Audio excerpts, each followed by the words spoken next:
listening to The Breakfast Show with SANO. On Chennai Live 104.8 FM. Ever.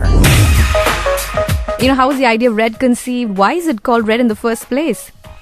I think that red to me represents danger and risk and adventure, and to me that's what this album is. All right. So how long did it take to write this music? Where do you go and write your songs? To me, it took 2 years to make this album, and I would write songs on the road. I would write songs alone in my room. I would write songs at home. I would wake up in the middle of the night with songs, with ideas in my head. And, the cool thing about songwriting is you never know when it's going to hit you. You never know when you're going to get an idea. And I think the unpredictable nature of writing songs is what draws me to it so much. You're listening to the Taylor Swift Trivia on the Red Hour. Country pop star Taylor Swift's latest album, Red, has outsold One Direction's Up All Night to become the second biggest album of 2012, behind Adele's 21. The Red Hour, only on Chennai Live 104.8 FM.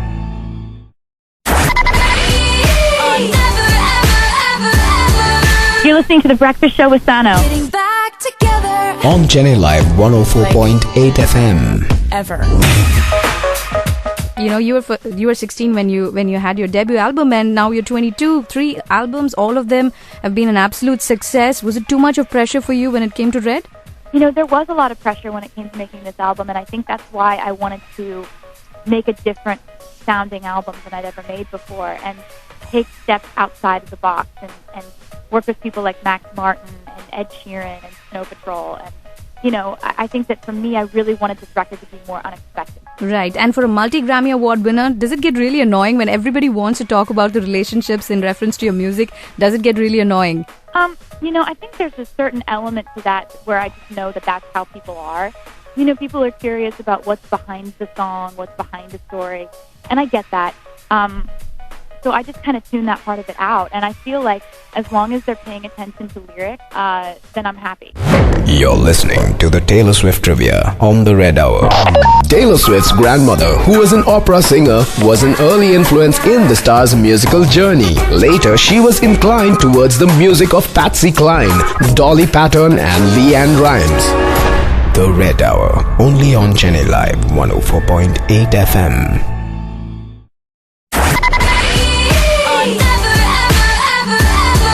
You're listening to The Breakfast Show with SANO.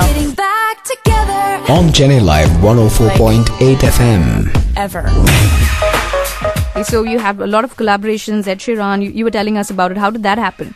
Working with Ed Sheeran was an amazing experience because I had always wanted to work with him. I loved his music, and it turned out he wanted to work with me too.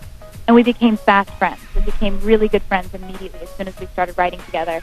And we write songs in a very similar way. So it's just been amazing to get to know him, and he actually introduced me to Gary Lightbody from Snow Patrol, and then I ended up writing a song with him for the record too. The toughest song for you to, bring together, which one was it in this album, Red?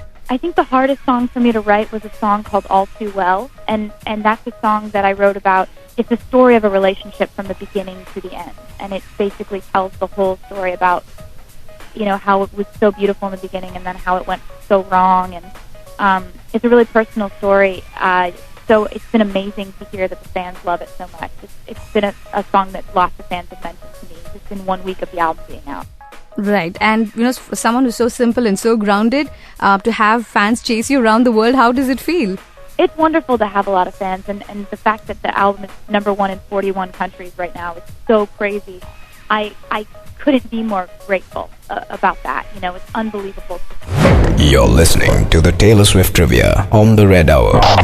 The video of Taylor Swift's 2006 single, Tim McGraw, spent a record-breaking 30 consecutive weeks on the weekly Top 20 countdown of the Great American Country Network. The Red Hour, only on Chennai Live 104.8 FM.